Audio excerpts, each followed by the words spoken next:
welcome to EduBunny. I am Khushbu Bhatt, your friend and teacher. So this is our new channel and today we will start with class 6 geography. जैसे कि आप सबको पता है हमारा first chapter है the earth in the solar system. बहुत ही interesting chapter है. We all love looking at the night sky. Isn't it beautiful? ऐसा लगता है कि रात के आसमान में बहुत सारे डायमंड्स हैं जो ट्विंकल कर रहे हैं. आपने कभी उन्हें काउंट करने की कोशिश की है? I did it. 1, 2, 3, 4, 5, 10, 20, 30, 40, 50, 100 but they are endless. आप उन्हें कभी काउंट ही नहीं कर सकते, वो इतने सारे होते हैं. और हम लोग इसे ट्विंकलिंग ऑब्जेक्ट्स कहते हैं. पर अगर आप उसकी तरफ बहुत ध्यान से देखोगे then you will notice कि ये ऑब्जेक्ट्स ट्विंकल नहीं करते, they just glow. पर हमें ट्विंकल करते हुए दिखाई देते हैं. नाइट स्काई में आपको और एक चीज दिखाई देती है, दैट इज मून. अब मून की भी एक अपनी बहुत ही इंटरेस्टिंग बात है. मून हर रात को डिफरेंट टाइम पे दिखाई देगा, डिफरेंट पोजीशन पे और डिफरेंट शेप और साइज में दिखाई देगा. पूरे महीने में सिर्फ एक रात ऐसी होती है जब हम लोग को एंटायर मून दिखाई देता है. उसे हम लोग फुल मून नाइट या फिर पूर्णिमा कहते हैं. और पूर्णिमा से जब 14 नाइट्स के बाद आसमान में मून दिखाई ही नहीं देगा तो उसे हम लोग न्यू मून नाइट या फिर अमावस्या कहते हैं. अब आपके मन में एक सवाल आता होगा कि ये मून और शाइनिंग ऑब्जेक्ट्स हमें दिन के समय में क्यों नहीं दिखाई देते? क्या ऐसा होता है कि मून बोलेगा मेरी तो नाइट शिप है, चलो tata bye bye, I am going home? नहीं, ऐसा नहीं होता. मून और शाइनिंग ऑब्जेक्ट्स दिन के टाइम पर भी अपने ही पोजीशन पे होते हैं पर हमें नहीं दिखाई देते. क्यों? Because of the bright light of the sun. दिन के टाइम में सन की लाइट इतनी ज्यादा होती है कि ये ऑब्जेक्ट्स हमें दिखाई नहीं देते. अब हम लोग ने सन, मून और शाइनिंग ऑब्जेक्ट्स के बारे में डिस्कस किया, तो इसे हम लोग क्या कहेंगे इन सब को? So the sun, the moon and all those shining objects in the night sky are called celestial bodies. उन्हें हम क्या कहते हैं? Celestial bodies. अब ऐसी भी कुछ सेलेस्टियल बॉडीज होती है आसमान में जो बहुत बड़ी और गर्म होती है. And they are made up of gases. They emit their own heat and light. और वो भी बहुत huge amount में. तो जो celestial bodies which are very big, they are hot, made up of gases and emit their own heat and light in large amounts are called stars. Sun भी एक star है.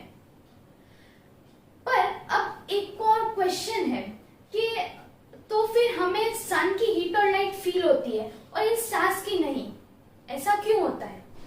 The reason behind this is that because stars are very far from us whereas the sun is near to us. जो sun है वो अर्थ से nearest star है, तो उसके वजह से हमें उसकी हीट और लाइट फील होती है. जबकि ये दूसरे स्टार्स है वो अर्थ से इतने ज्यादा दूर है कि उनकी हीट और लाइट अर्थ तक पहुंचती ही नहीं है.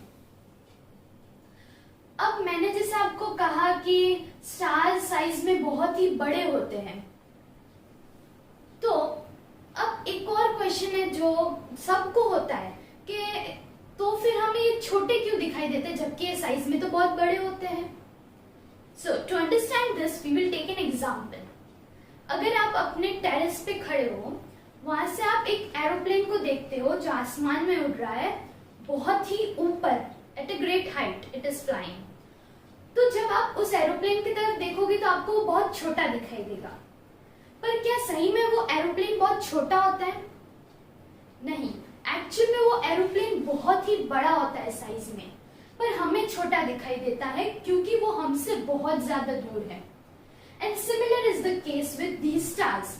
वो हमसे इतने ज्यादा दूर है कि वो हमें टाइनी दिखाई देते हैं. अब रात के आसमान में जब आप बैठ के रात के आसमान को देखोगे तो आपको कुछ पैटर्न्स दिखाई देगी which are formed by different groups of stars. उन्हें हम क्या कहते हैं? Constellations. The patterns formed by different groups of stars in the sky are called constellations.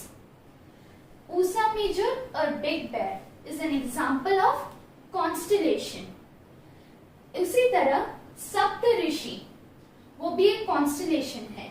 सप्त यानी कि 7, ऋषि यानी कि sage। जैसे कि सप्त का मतलब होता है 7, so this constellation is formed of 7 stars. Saptarishi constellation आसमान में बहुत ही इजीली आप देख सकते हो। एक्चुअल में जो सप्तऋषि कॉन्स्टलेशन है वो ऊर्सा मेजर का ही एक पार्ट है। अब एक और इंटरेस्टिंग बात है, ड्यूरिंग द एंशिएंट टाइम्स जब लोगों के पास कंपास या गूगल मैप्स नहीं होते थे तो वो डायरेक्शंस का पता कैसे लगाते थे? उन्हें करेक्ट डायरेक्शंस के बारे में कैसे पता चलता था? तो वो लोग डायरेक्शन का अनुमान स्टार्स की मदद से लगाते थे। नॉर्थ स्टार और पोल स्टार वो हमेशा नॉर्थ डायरेक्शन इंडिकेट करता है and it remains at fixed position in the sky. So उसी को यूज करके ड्यूरिंग एंशिएंट टाइम्स लोग डायरेक्शन का अनुमान लगाते थे। Now how to locate the North Star or Pole Star. So, Saptarishi constellation को अगर आप लोकेट करते हो तो उसके नीचे जो पॉइंटर स्टार्स है, if you extend a straight line जो पॉइंटर स्टार से पास होती है तो वो स्ट्रेट लाइन फाइनली कहाँ इंडिकेट करेगी? To the north star. Okay, अब हम लोग ने बहुत सारे सेलेस्टियल बॉडीज जैसे कि सन, स्टार, मून के बारे में डिस्कस किया, पर कुछ ऐसी भी सेलेस्टियल बॉडीज होती है which do not have their own heat and light. उन्हें हम क्या कहेंगे? प्लैनेट्स। जो वर्ड प्लैनेट है वो ग्रीक वर्ड प्लैनेटिया से डिराइव हुआ है जिसका मतलब होता है wanderers. Earth on which we live वो भी एक प्लैनेट ही है और अर्थ के अलावा ऐसे 7 डिफरेंट प्लैनेट्स हैं। प्लैनेट्स के पास खुद की हीट और लाइट तो नहीं होती है, पर फॉर एग्जांपल अगर एक एस्ट्रोनॉट स्पेस में जाता है, मून पे जाता है, वहां से खड़े रह के वो अगर अर्थ की तरफ देखेगा तो उसे अर्थ शाइनिंग दिखाई देगा। ऐसा क्यों होता है? The earth is lit by the heat and light of the star, और हमसे सबसे नियरेस्ट स्टार कौन सा है? सन। तो उसकी लाइट के वजह से वो एस्ट्रोनॉट को अर्थ शाइनिंग दिखाई देता है। अब हम लोग अर्थ के बेस्ट फ्रेंड के बारे में बात करते हैं। So moon. Moon is earth's best friend. Moon एक नेचुरल सैटेलाइट है जो अर्थ के अराउंड रिवॉल्व करता है। कंटिन्यूसली वो अर्थ के अराउंड ही रिवॉल्व करेगा। Okay, the sun, 8 planets, satellites and some other celestial bodies like asteroids and meteoroids form solar system. Solar system को सोलर फैमिली भी कहा जाता है। जैसे कि हर फैमिली में एक हेड होता है, सो सोलर फैमिली का भी हेड होना चाहिए, और है वो है द सन। सन मैंने जैसे आपको पहले बताया इट इज अ स्टार, तो उसके पास स्टार की कैरेक्टरिस्टिक्स होनी चाहिए। So sun is very big, it is hot, it is made up of gases, और वो अपनी खुद की हीट और लाइट एमिट करता है। उसी के वजह से अर्थ को उसकी हीट और लाइट एक्सपीरियंस करने को मिलती है। और जैसे कि हर फैमिली हेड की रिस्पॉन्सिबिलिटी होती है कि पूरे फैमिली को बाइंड करके रखे, साथ रखे, वैसे सन के पास एक पुलिंग फोर्स होता है जिससे पूरी सोलर सिस्टम साथ रहती है, यानी बाइंड होके रहती है।